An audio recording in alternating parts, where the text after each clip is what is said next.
Okay, magandang araw Pilipinas. Sa araw pong ito, pag-uusapan po natin. Ito pong malawakang plano o masamang plano o malawakang masamang plano nito pong ating mga kalaban. O yung mga kalaban po o kalaban ng ating gobyerno. Alam niyo mga minamahal ko mga kababayan, sa araw pong ito, nababasa ko po sa at siguro nababasa din ng ating mga subscriber yung mga comments doon sa ating mga nilalabas, maging sa ibang mga vloggers.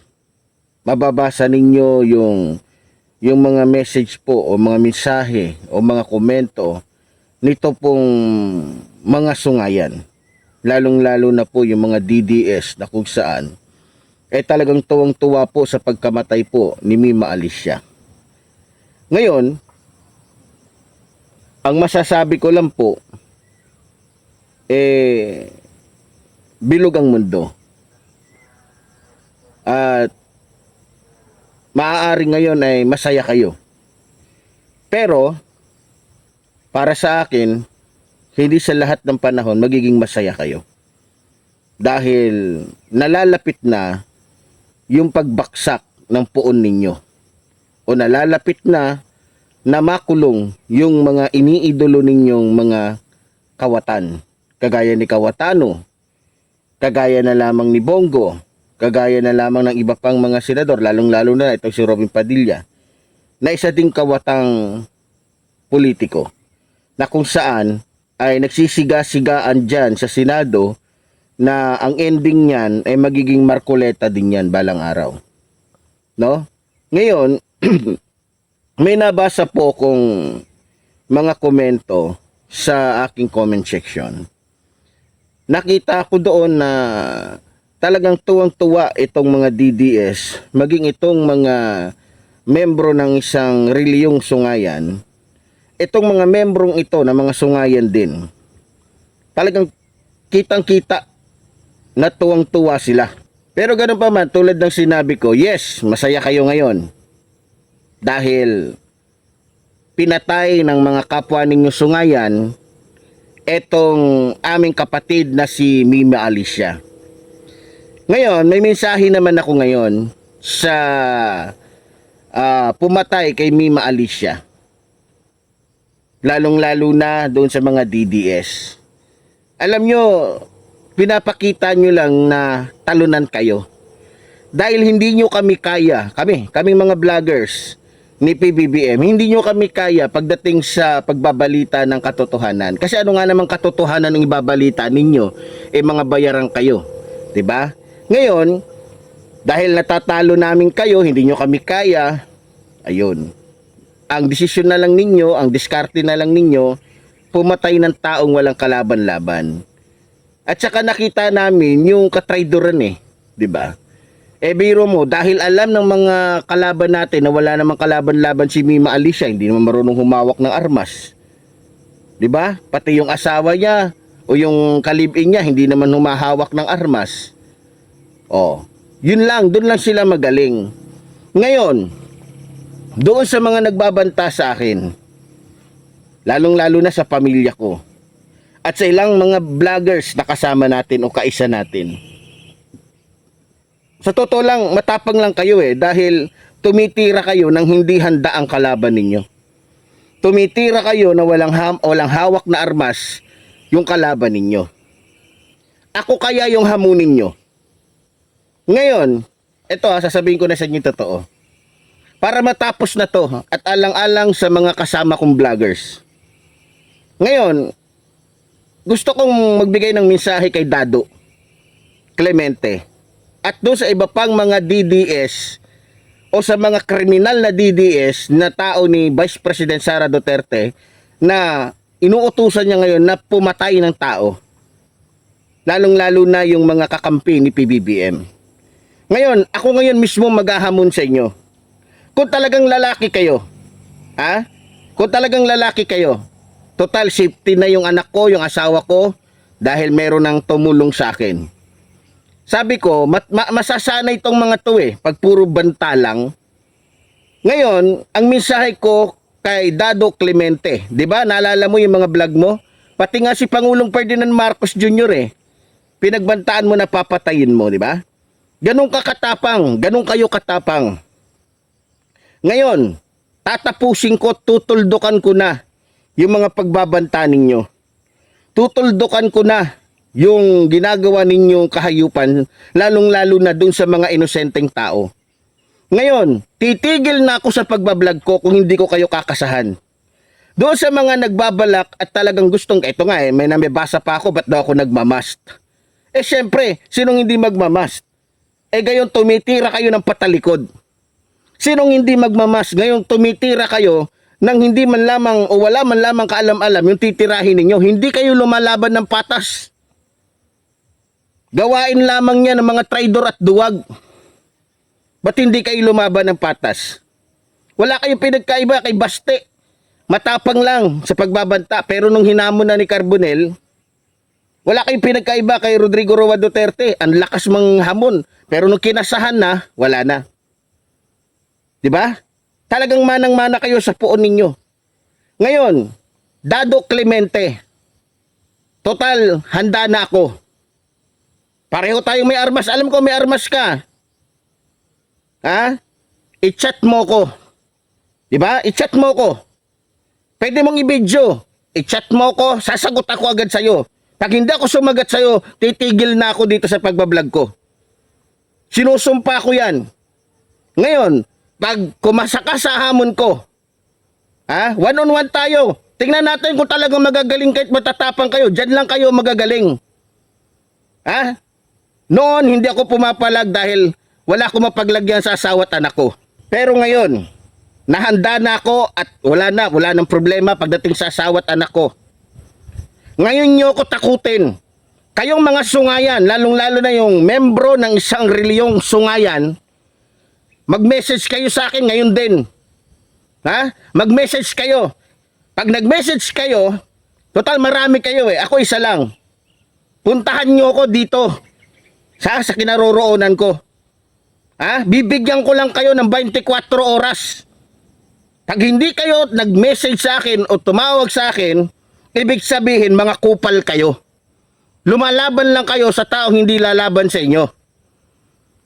Lalong-lalo na sa pamunuan ng iglesia ng mga sungayan. Sanay na sanay kayong manakot.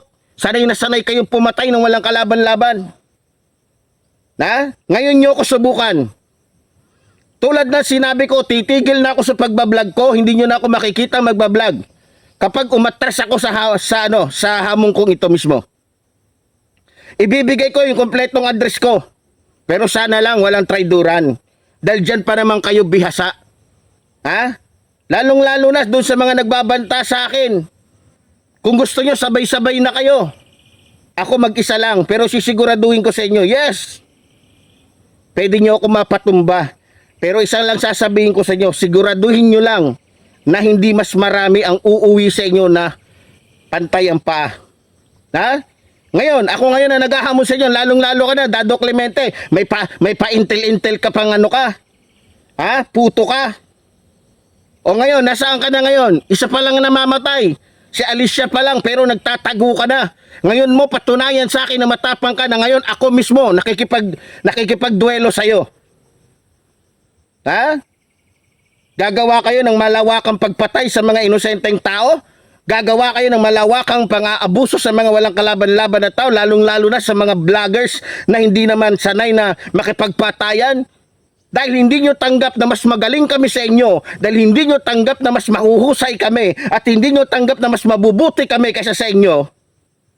Ayan, sa ganung paraan ninyo, ginagawa yung inyong pagganti. Kung kumampisa na kayo sa mabuting tao at sa tamang landas kayo lumalakad, hindi magkakaganyan, hindi kayo mapapahiya palagi sa amin. Tama? Pero dahil mga tinamaan kayo ng lintek, kumampi kayo sa may isang saltek, ayun, naging utak kriminal na rin kayo. Doon sa mga natutuwa na namatay si Mima Alicia, lalong-lalo na doon sa mga membro ng iglesia ng sungayan, nakikinig pa naman kayo tuwing linggo o Sabado sa simbahan ninyo. Pag nagpipreach yung ministry ninyo, mga kapatid, sundan natin ang Diyos. Ang Diyos Ama. Sino kaya nga sinasabi nila? Baka si Kibuloy. Dapat magpatawad tayo. Pero mababasa mo doon sa comment section mga iglesia nagsungayan. Makikita mo, mababasa mo yung mga message nila. Hindi mensahe ng nakakakilala sa Diyos, kundi mensahe ng mga demonyo. Ha? Ang gaganda ng damit nila. Ang gaganda daw ng turo nila. Ha? Talagang maliligtas ka daw pag sumama ka sa kanila. Pero yung mga mensahe nila, yung mga sinasabi nila, hindi yun natututunan sa isang tunay na reliyon. Natututunan lang yun sa isang kultong reliyon. Abay, biro mo. Maraming susunod ka na. Wow, ang galing naman. Ang ganda naman ng turo ng inyong iglesia. Ang magbanta sa mga tao. Ganon kayo kakulto. Ha? Pag nagsalita yung mga nila, mga kababay, kala mo, lahat sila ganon eh. Pati yung style nung nila, ginaya na rin. Mga robot nga kasi. Di ba? Akala mo kung sino magagaling. Yung mga style pa naman nila, yun yung style pananalita ng mga nagpapako kay Jesus Christ. Ganon magsalita noon yung mga nagpapako kay Jesus Christ. Ganon na ganon. Nagkukunwaring mga Kristiyano, nagkukunwaring mga nakakakilala sa Diyos pero mga kriminal. Ha? Ngayon, kayo mga DDS, tulad ng sinabi ko, ha? Dado Clemente at sa lahat ng mga kasama mo na nagtatapang-tapangan, ngayon nyo ko hamunin.